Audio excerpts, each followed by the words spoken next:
Take your brand to new heights with in-flight advertising, powered by Viasat Ads, high engagement formats, targeted delivery, and self-service tracking. Make it all very, very, very, very, very, very simple. Reach millions of travelers across leading airlines in a premium, captive environment. Join their journey with Viasat Ads. Hey gang, it's Monday, December 15th. Ross, Max, Oscar, and listeners, welcome to Behind the Numbers, new market video podcast made possible by Viasat Ads. I'm Marcus. Join me for today's conversation. We have, living just north of New York City, senior analyst covering digital advertising and media, Ross Benish. Hey, Marcus. Hey, fella. A little further south, in New York City itself, you can find a senior director of forecasting called Oscar Orozco. Hello, listeners. Hey, Marcus. Happy to be here. Glad to have you. Keep on going down the map. In a town called Philadelphia, lives a principal analyst covering social media and the creator economy, known as Max Willens. Yo. There he is. Today's fact. An eagle can spot rabbit-sized prey from how far away do you guys think? In terms of, let's do blocks. Let's do city blocks. 15 blocks. I was at 60. Say 5.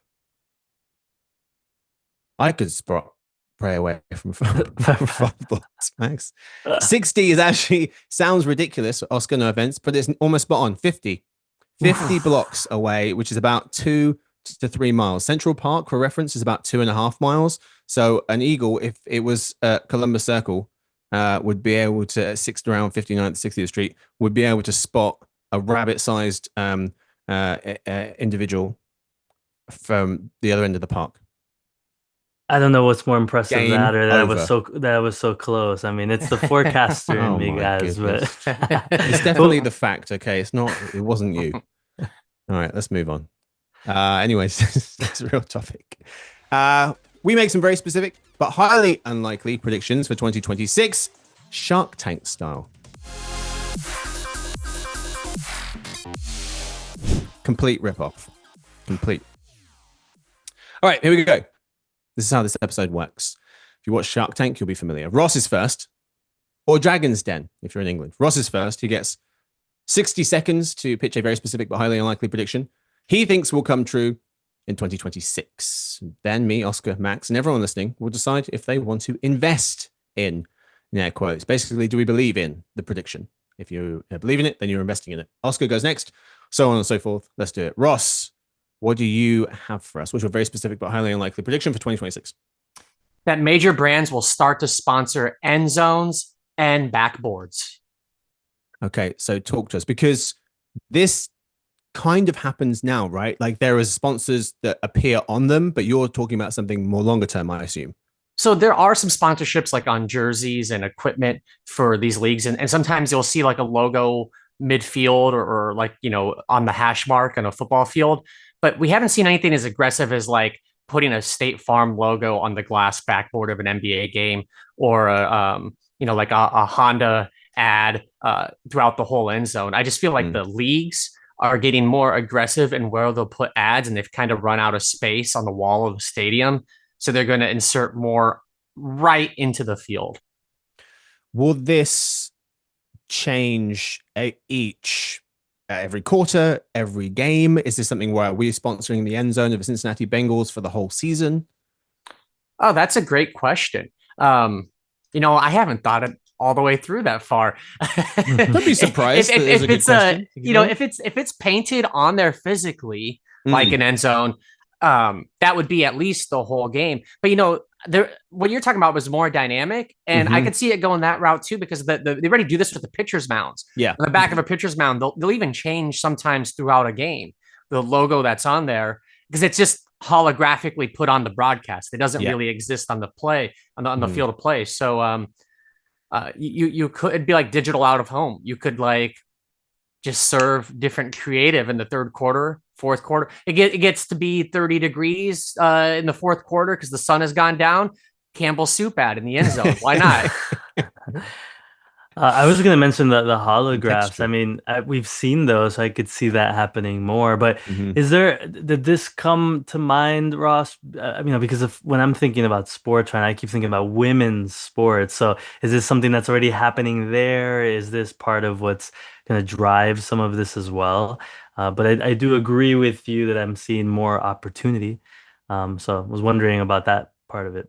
Well, I guess what spawned it is just like watching NBA and NFL now and just seeing more sponsorships Mhm. than I'd seen before. And especially if you ever go on YouTube and watch an old game, Mhm. it's jarring like how clean it looks, like Mhm. how much there's just less clutter on the Yeah. screen, Yeah. which makes me think there's just going to be more coming very soon, because the leagues are, very, very hungry for money, and the advertisers are hungry to participate with the leagues, and there's only so many 30-second commercials you can buy up. Yeah. It's true. Once those sell out, why not plaster your logo on the backboard or on the ball itself? Why are there any gosh. limits?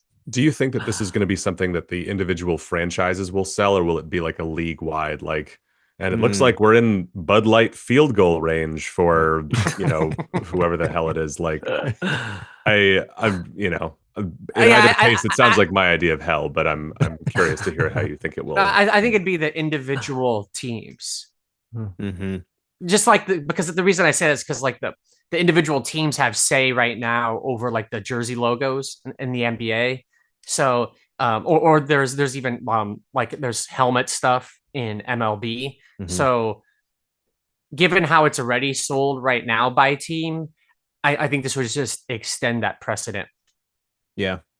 I'm in because advertisers are already pushing the envelope. I've thought this similar to you, Ross. I've thought this for a while. The thing that really frustrates me is the pop the 10-second ads that pop up in between free throws during Oh, an yeah. NBA game, which is infuriating. But there's sponsored quick game recaps when they come back from a break. They're like, this I'm making this up, but something to the effect of like the special delivery of the game brought to you by, which is the basically great pass of the game brought to you by UPS, because they're talking about delivering things. Or there's Walmart Skycam 4K Skycam that they're sponsoring cameras now as well. I'm also in, even though, as I said, I absolutely hate this. Mhm. And same. I mean, I agree with you completely, Max. I'm in. I buy it. As a big soccer fan, I mean, they're definitely pushing the envelope. Very recently, there were ads mid-game, so they sort of you're seeing two screens at once, and they'll show a quick ad. So they're definitely trying different formats, and so I wouldn't be surprised that if we see something like this for sure. Yeah. So. Do you guys think that maybe during the world, like, I think so much about soccer, and it's a sport I watch less than others, but Mhm.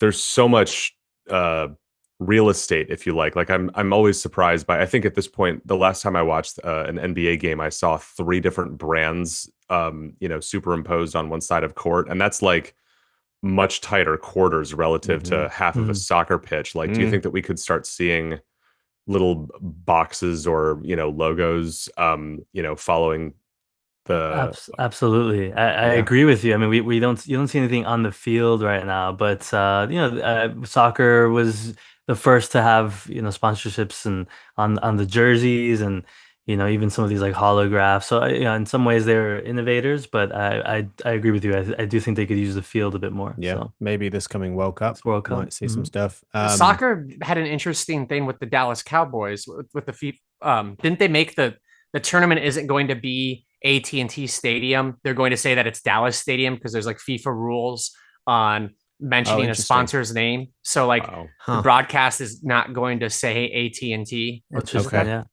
I mean, that makes sense. I hadn't heard of Yeah. that, but it makes a Yeah. lot of sense. Well, that was the last point I wanted to make before we move on. Was I think it might make more sense for advertisers to only sponsor the thing for a short while, because personally, like I'm a Lakers fan, and so I've always known that it's been the Staples Center before it changed its name to Crypto.com Arena. But I never thought of Staples the company.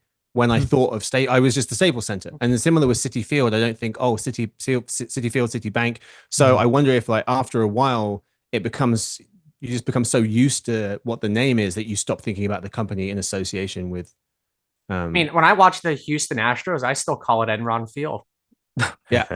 Oh my goodness, we're dating ourselves here. But I see what Wait you're for saying. Keg Biggio to get up to the plate and get a double. I think we're all in. Great start, Ross, with 3 investments off the back. So you basically have to bat perfect 1,000, gents, if you want to win. Oscar, what do you have Tough for one. us? So here, shifting from sponsorships and marketing to e-commerce and social media. My prediction is TikTok Shop is on track to crash the US e-commerce top 10 when we look at it from top e-commerce platforms and retailers. That's in 2026. And I believe it might be able to break into the top 5 within the next 2 or 3 years after that. So massive growth from TikTok Shop, and it's a lot of things are driving it there, but more and more people are shopping on the platform. Hmm. So we'll give folks some context because we do have numbers for TikTok Shop right now. Where does it sit in terms of the rankings at the moment, roughly?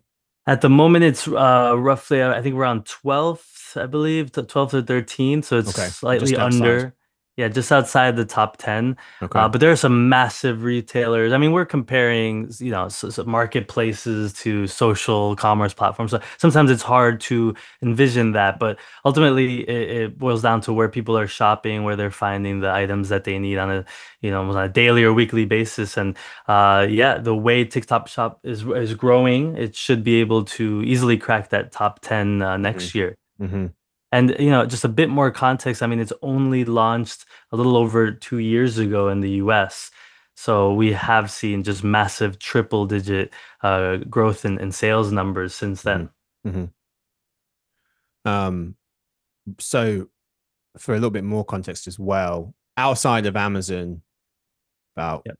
$500 billion this year in retail Nowhere e-commerce close to sales. that. Walmart second place, a long way behind that with about 120 billion. Then Apple quite far behind that with 45, and then it's a pretty It gets close. Yeah, long tail. It's right after. So it definitely has the ability to leapfrog someone. You don't have to make 10, 30, 40, 100, 200 billion dollars to leapfrog someone. You only need to make an extra 500 million billion to be able to get over some of these guys in front of it. So I can Exactly. see it happening.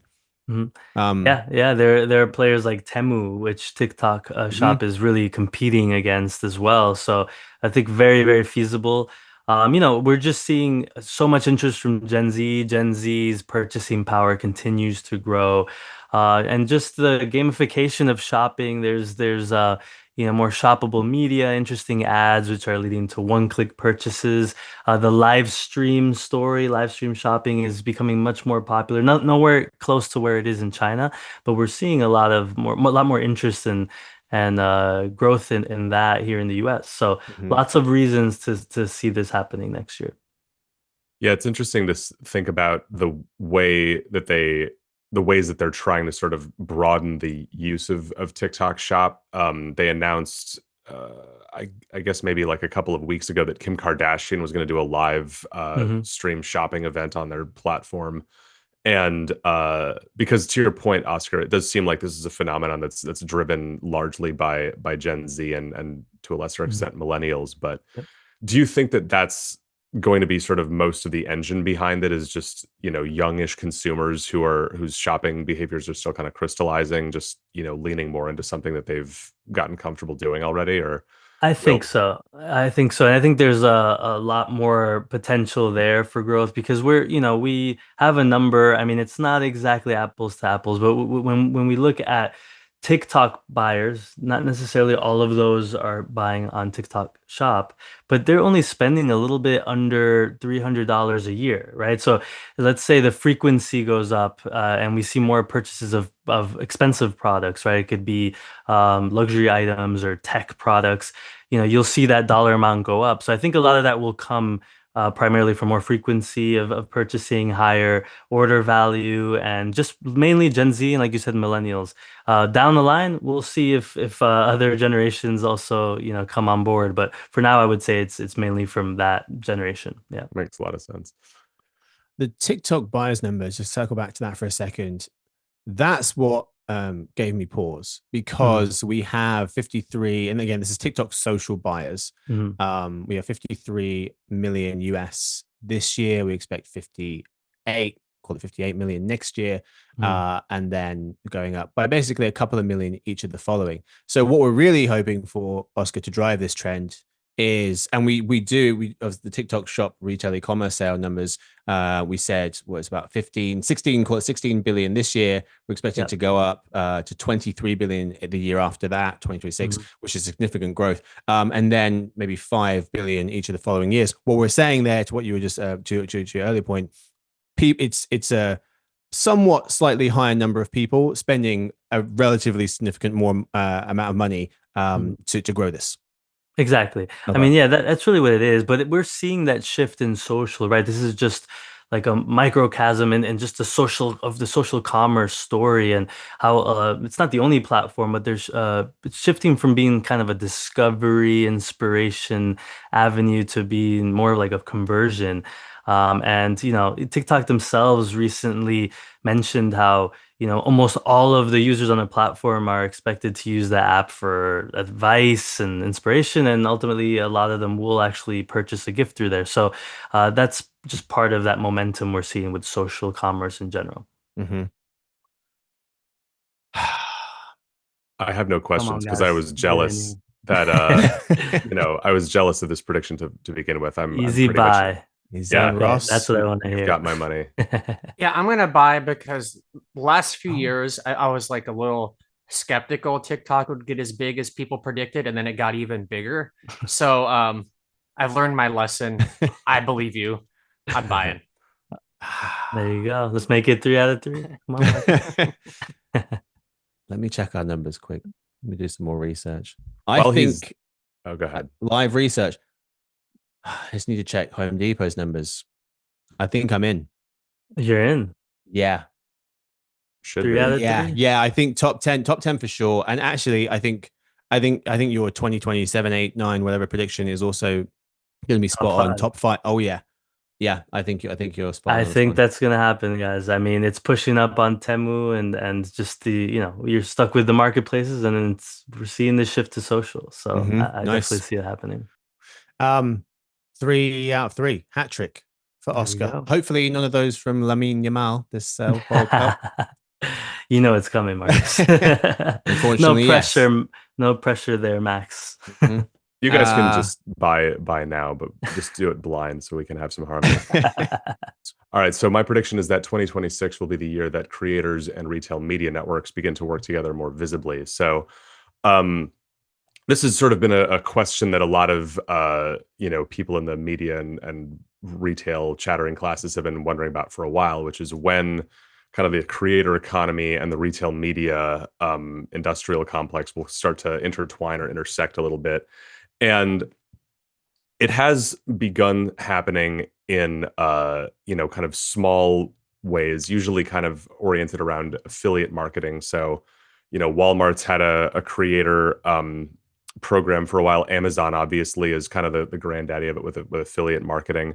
But in starting over the second half of 2025, you started to see examples of these two worlds kind of intermingling a little bit more. So for example, you've had Best Buy ads and Dude Perfect have announced that they're going to have this big partnership that's going to last, I think, all of 2026. Sephora and Condé Nast launched a creator storefront, which will allow creators to essentially set up personalized storefronts that exist on their website.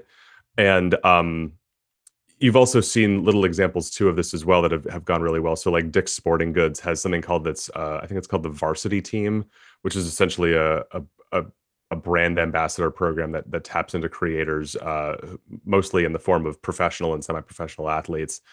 And so I just think that as retail media networks look to find ways to kind of broaden their appeal to brands and find ways to deliver on not just bottom funnel KPIs, but really full funnel objectives, you're going to see more of this.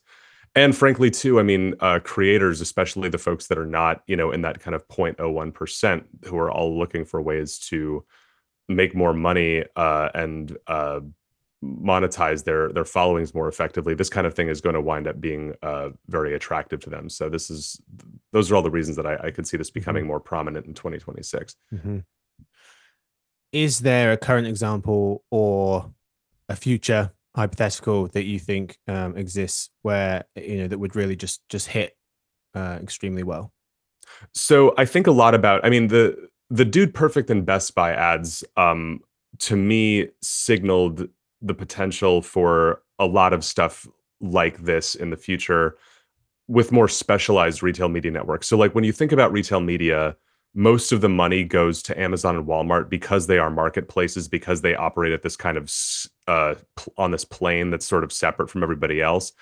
But if you are a Home Depot or a Lowe's, for example, I think it would absolutely be possible to, forge partnerships with, really visible creators that are really synonymous with home improvement, whether it's, people like Chip and Joanna Gaines or, someone like Mike Rowe or, someone much younger and kind of more on the come up who is able to really create this kind of like Marcus Johnson. There you go. Yeah. You can finally get your, power saw creations out there and do it for some extra money.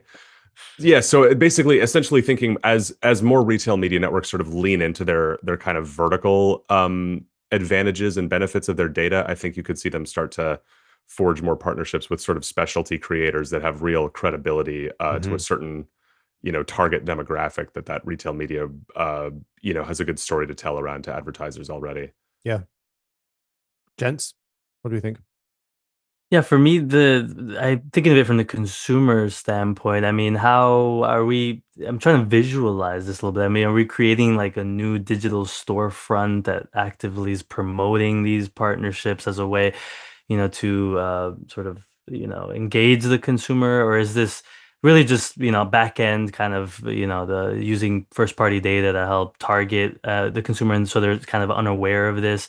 I guess I'm trying to understand more of how it would function to understand if I could see this working. Ultimately, it's up to the consumer, and then that dictates whether it's beneficial to both parties here.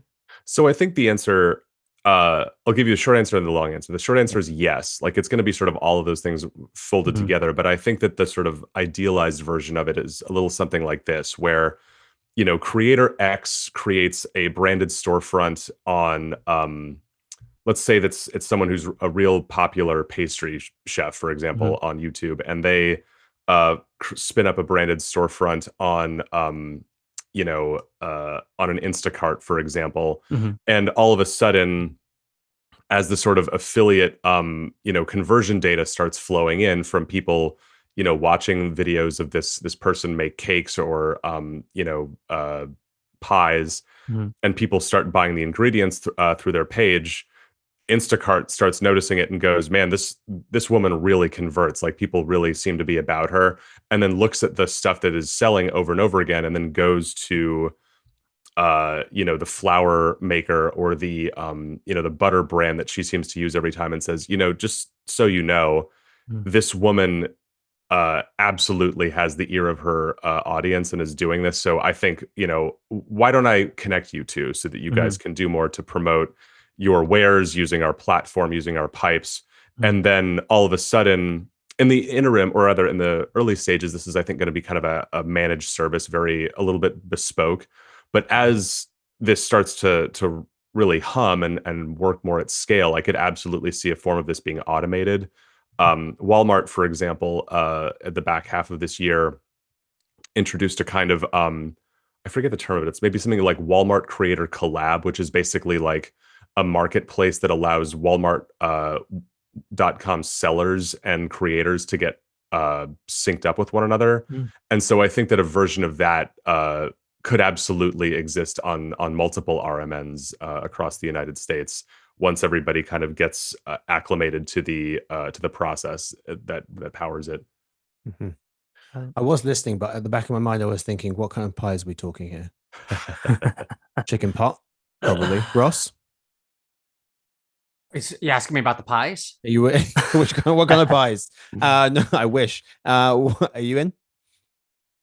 Yeah, I think so. The only thing that would stop me from being in is if this was already happening a lot already, and um, not something that we're looking forward to happening, but it is already in the process of. But it all makes sense to me for why this convergence would happen. I would say this is happening in the same way that, TikTok Shop is already rolling, like Mhm. in the same way that TikTok Shop, I think you said Oscar is like ranked 12th and we think it'll crack Yep. 10. I think this is already happening in a couple of places, but the snowball is going to pick up speed as it rolls down the hill. If that makes sense. Yeah. Gotcha. All right. I think Ross, that's a yes. He's in. Oscar. Yeah, for me, now that I understand logistically how it would work, I'm in. I'm in as well. It makes Okay. a lot of sense. Yeah. All right. God, me too, I guess. God, this has been the worst. It's not competitive at all. Yeah, did we do this wrong here where we're all Yes. too friendly? We should have just been. Well, Yes. I've been on an Wait a episode minute. before. There were a lot of no's. So Yeah. I think these are just good ideas. They're 3 great predictions, though. Yeah. And we do have another episode on Friday. And so let's see if they can get a clean sweep. 9 out of 9 for investments, 3 for Ross's. Major brands will start to sponsor sports end zones, backboards, and pitches mounds. 3 for Oscars, TikTok Shop. Breaking the top 10 US e-commerce platforms by sales and market share, knocking on the door of top 5 soon. And Max's creators and retail media networks beginning to work together more visibly. 3 investments there as well. I wonder what folks listening in thought. Probably none for everyone. But nice job. I guess everyone won. That's all we have time for today's episode. Gents, thank you so much for hanging out with me today. Thank you first to Ross. Thanks, Marcus. And to Oscar. Thanks, man. Finally to Max. Always a pleasure, Marcus. Thank you. Thanks to the whole production crew and to everyone listening in to Behind the Numbers New Marketing Video Podcast made possible by Viasat Ads. Tune in Wednesday to hang out with Susie David Canyon on the Reimagining Retail show. I hope to see everyone Friday, as I mentioned, for more very specific but highly unlikely predictions in another What If episode.